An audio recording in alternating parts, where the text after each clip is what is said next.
And is it easy to use? Very simple to use and amazingly secure. Thank you, John. For more information or to contact your local Ticor representative, please call 844-MY-TICOR, 844-MY-TICOR, or visit myticor.com.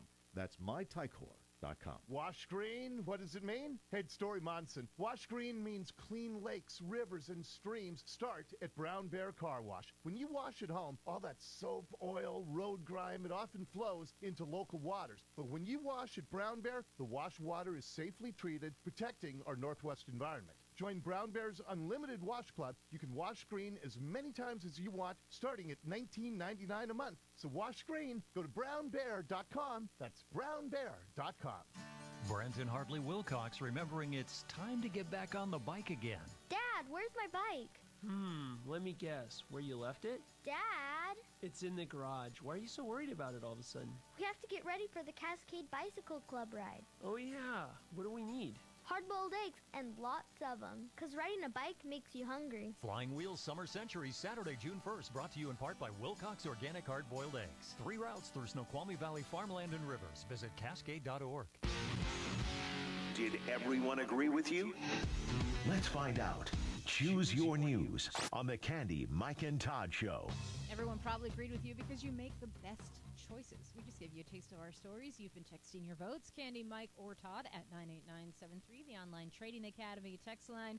Very creative from the 206. Todd's story. This will be part of the defining issue of this year's Seattle City Council election. The homeless/addiction system of emergency in this city. From the 360, it's always Candy. Sorry, Mike. It did apologize to Todd from that person, but it just apologized to Mike. So, Now from the 425. Well, some of us are pretty secure. Never whine about being behind and choose your Some news. of us aren't competitive about this game, so it's okay. From the 425, it's Mike today, folks. I'm not helping anyone go to war over anything, and you can't make me. I'm a lover, not a fighter. All right, that's good. Choose Your News scoreboard currently says that we are not competitive over. Todd sits at 26, Mike at 28. I am at 27. I'm the winner and you're the loser, so I can learn how to lose. Loser. Congratulations, Todd Herman, winner for today. Thank you, Candy. A few years ago, back about 1992, there was an organization founded called the Low Income Housing Institute. Some of the names should sound familiar if you follow politics. Frank Chop, one of the most powerful Democratic politicians in the state of Washington, was Speaker of the House for almost ever. Scott Morrow, not a politician, but a guy who runs a lot of influence in what some people call the homeless industrial complex. Last I checked, Scott Morrow was still illegally camped out in one of his tiny villages and had been accused of throwing away gifts and seizing them to make sure they didn't get into the hands of the intended recipients. Scott Morrow was also part of the founding of the Low Income Housing Institute. Erica Nagy, who does a lot of work at Safe Seattle on Facebook and a lot of work on her own, pointed out some of the numbers of the Low Income Housing Institute. They're the group that's supposed to be kicking Scott Morrow out of the tiny village. They are the city of Seattle's main vendor for homelessness. The assets that they have amassed over time are pretty extraordinary. And balanced against liabilities, I want to be fair. Right now, if you go through 2012 through 2013, you see $52 million in assets. We'll talk about the liabilities. $52 million. Then it's 58. Then suddenly $82 million in assets. They are now sitting on $94 million in assets. Now you balance that against $49 million in liabilities. It sounds like, okay, is it that good? $94 million. The $49 million in liabilities, we don't know what those are. That could be they're purchasing more assets. That could be that they've taken out loans to buy things.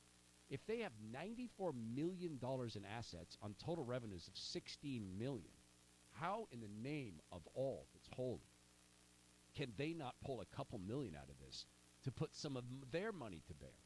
Because they continue to take monies hand over fist from Seattle. And I haven't seen a particular improvement in homelessness in our area, and I'm not convinced that the tiny houses in which Scott Morrow is apparently living is the answer to that. I want a full accounting. I want to know what every asset is. We still think he's there, right?